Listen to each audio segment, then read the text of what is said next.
हरिओम दोस्तों, जय जगन्नाथ। बहुत दिन के बाद फिर से हमने एक हेल्पर लोगों कैसे फिटर बन पाएगा उसके लिए एक वीडियो बनाया हूँ।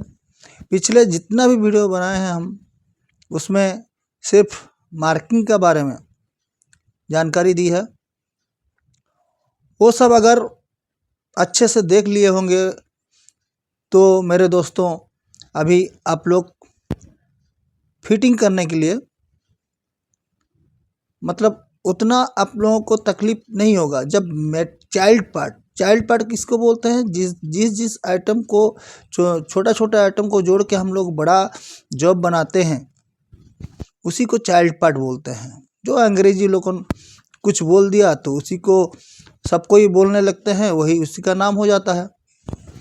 तो दोस्तों अभी हम लोग एक फिटर जो है, जो कि नया नया जो हेल्पर से फिटिंग करने आया है या फिटिंग कर रहा है, थोड़ा बहुत सीखा हुआ है और देख देख के पूछ के वो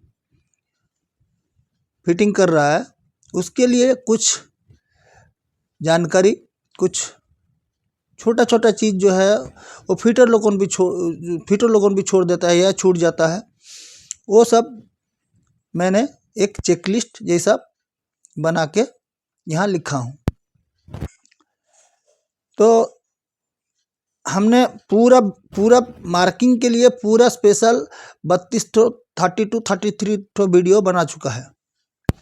अभी जो फिटर बन गया है, जो हेल्पर फिटर, असिस्टेंट फिटर या फिटर बन चुका है, उसके लिए मिनिमम जो checking point, fitters minimum knowledge जो लिखा हूँ मैंने, क्या क्या उसको फिटिंग करने का टाइम या एतबार बरतना है। जैसे checking of child part according to drawing in every respect, मतलब पूरा एक चाइल्ड पार्ट कैसे होना चाहिए, उसका थिकनेस कैसा होना चाहिए, उसका प्रोफाइल कैसे होना चाहिए, ये सब चीज़ पूरा ऑल रेस्पेक्ट में उसका चाइल्ड पार्ट चेकिंग होना चाहिए।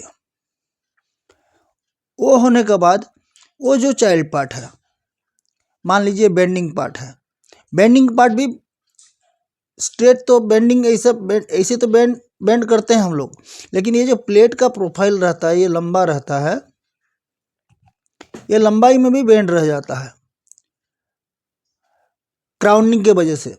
आपका जो रोलर का क्राउनिंग के वजह से ये बेंड रह जाता है। तो ये सब बेंड है क्या, ये सब चीज़ individual straightness of child part का चेकिंग करना है फिटिंग से पहले।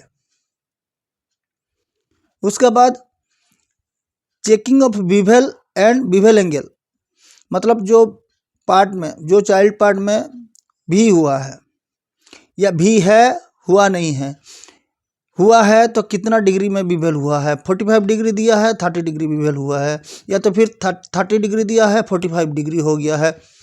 ये सब चीज़ फिटअप से पहले चेकिंग हो जाना चाहिए।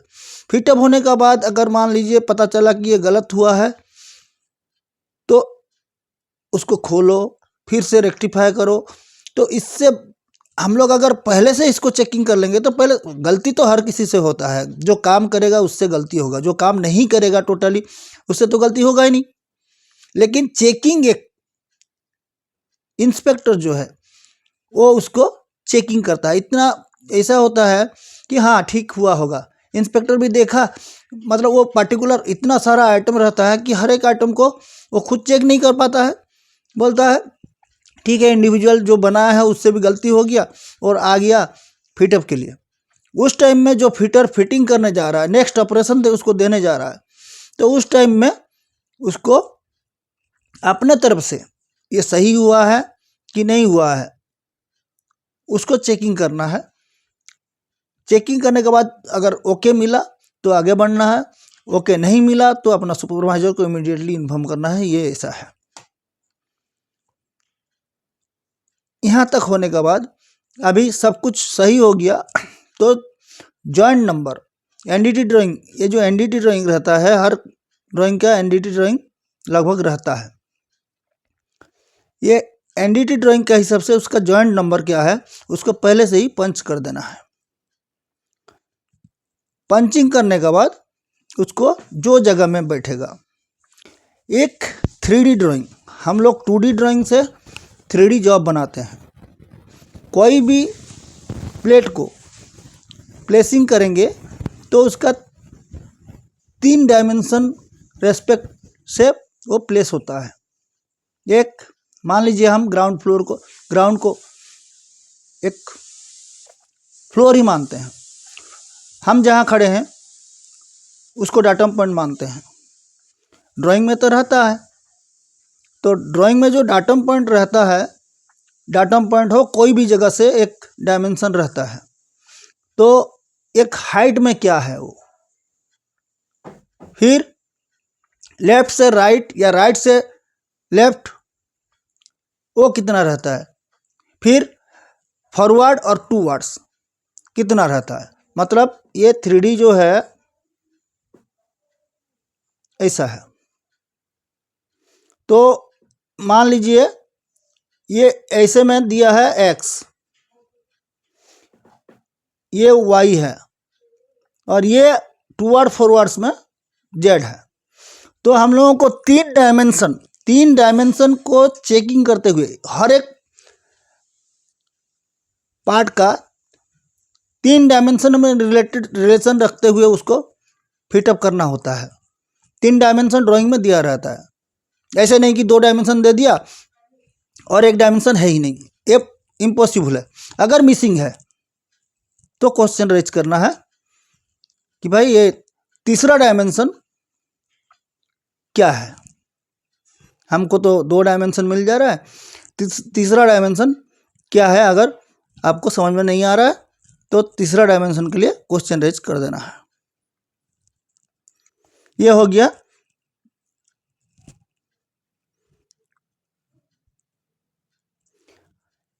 आपका 3 डायमेंशन का हिसाब से सेटिंग करना है। हाँ, अगर आप वहाँ पे मैशनिंग अलाउंस दिया हुआ है तो आफ्टर मैशनिंग वो डायमेंशन दिया हुआ है ड्राइंग में, आपको आपका चाइल्ड पार्ट में अगर मैशनिंग अलाउंस है या फिर आपका जो एडजेसेंट पार्ट से जो मैशनिंग डायमेंशन दिया हुआ है वहाँ से मैशनिंग होने के बाद वहाँ से उतना होना है।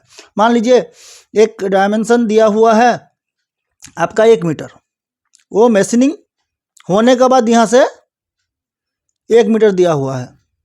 आपको यहाँ पे एक प्लेट फिटिंग कर रहे हैं, ये मान लीजिए आपका चाइल्ड पार्ट है, यहाँ से आपको 1 मीटर दिया हुआ है इनसाइड, लेकिन अब तो ये जगह मैशनिंग हुआ नहीं है। मान लीजिए यहाँ 5 mm मटेरियल है कि 10 mm मटेरियल है, कितना मटेरियल है आपको पता नहीं है।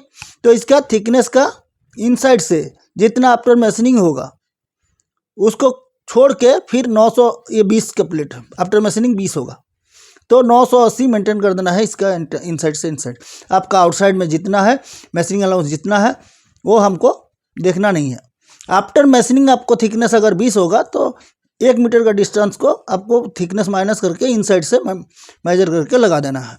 यही मतलब है। इसको मैशनिंग अलाउंस को नज़र में रखते हुए आपको वो चाइल्ड पार्ट को फिटअप करना है। Then by checking right angle, मतलब जो भी प्लेट फिटअप करेंगे वो राइट एंगल में दिया है। मैक्सिमम प्लेट तो राइट एंगल में दिया रहता है, कुछ प्लेट इंक्लाइन में दिया रहेगा। तो उसका प्रोफाइल आपको एक ठो टेम्पलेट बना के, मान लीजिए ये राइट एंगल है, इसकी इसमें राइट एंगल है, मान लीजिए ये प्लेट राइट एंगल में नहीं है, ये एक इंक्लाइन में है, तो ये डिग्री का एक टेम्पलेट बनाएंगे।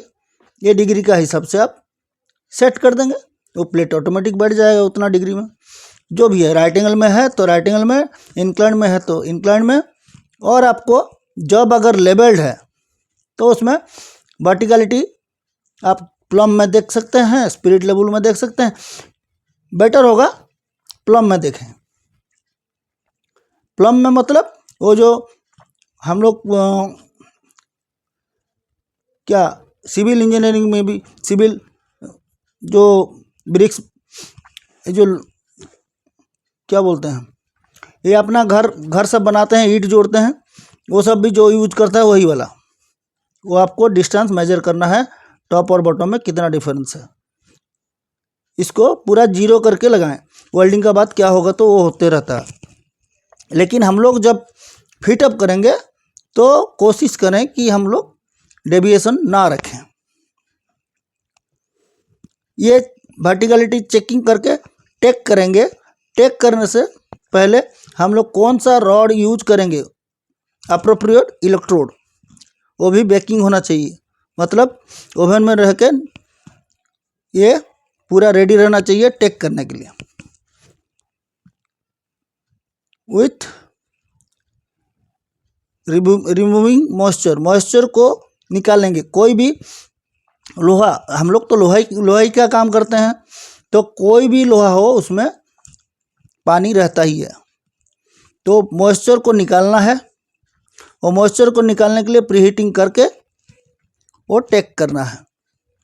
ये टेकिंग हो जाने के बाद यही same after repeating this process, मतलब यही प्रोसेस में जितना भी चाइल्ड पार्ट का फिटअप करना है उसको फिटिंग कर देना है। क्या है वो कितना प्लेट फिटिंग कर पाएंगे तो वेल्डिंग अपने आप, मतलब एकदम कोई भी तकलीफ नहीं होगा वेल्डिंग में। उसके लिए एक प्रोसेस शीट बनता है।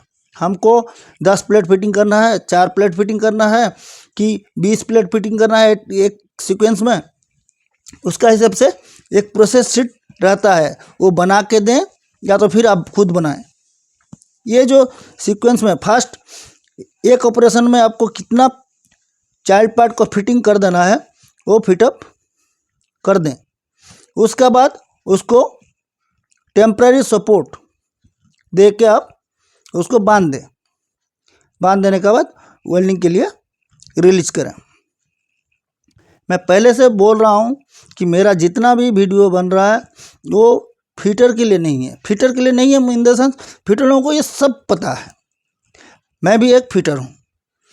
फिटर को इसका बारे में नॉलेज है, वो जानबूझ के छोड़ देता है कुछ चीज़, वो तो ऐसा ओके होगा, ऐसा होगा, वैसा होगा, उससे उसका गलती होता है।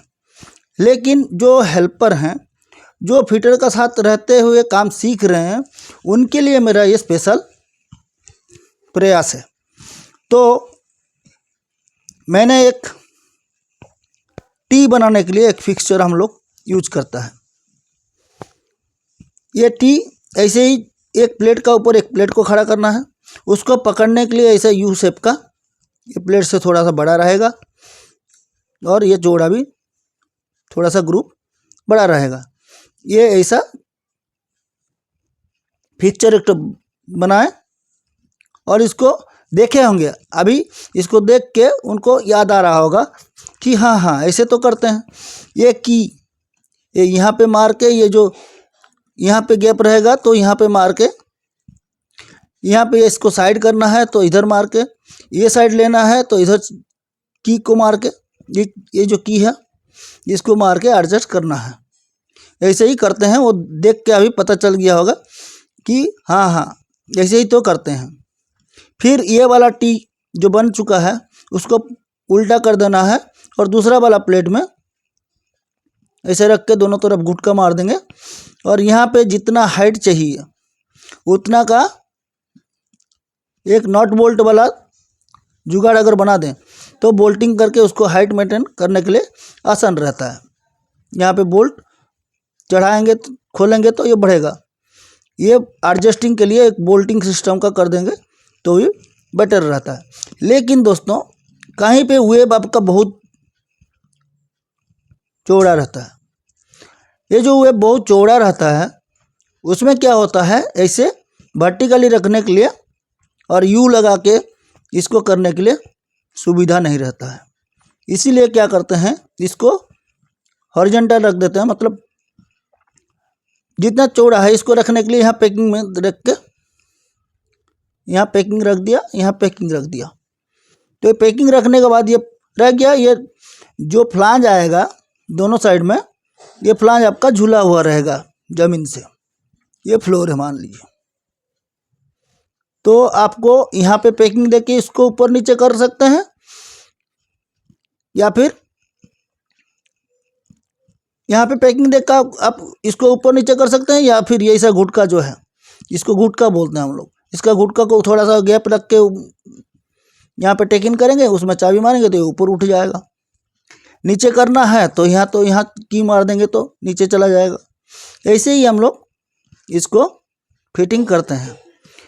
और फिटिंग हो जाने के बाद ये है कॉमन स्टिफनर, जो कि टेम्पररी स्टिफनर है। इसको ऐसे लगा देंगे तो वेल्डिंग करने का टाइम में वेल्डिंग करता है तो यहाँ पे जो भी बेंड होता है यही पोजीशन में बेंड होता है। यहाँ पे 2 mm होता है तो आपका ये कैरी कर जाता है ऊपर में, ये पूरा ऐसे बेंड कर देता है। तो इसको रोकने के लिए यही एरिया का जो सिंकेज है, सिंकेज के वजह से जो बेंड होता है, इसको रोकने के लिए यही वेल्डिंग का बगल में माउस होल काट के इस स्टिफनर को हम लोग दे देते हैं। दोस्तों बहुत सारा मैंने वीडियो देखा कि जो मैं फैब्रिकेशन नॉलेज के बारे में, फैब्रिकेशन टिप्स के बारे में जहाँ भी देखा हूँ, मेरे को मतलब हैवी फैब्रिकेशन का कहीं पे भी इतना खास जानकारी नहीं मिल रहा है। इसके लिए मैं ये कोशिश कर रहा हूँ कि मैं जितना सीखा हूँ आज तक उसको मैं नीचे जो नेक्स्ट जनरेशन है उनके लिए कुछ मेरा नॉलेज शेयर हो जाए।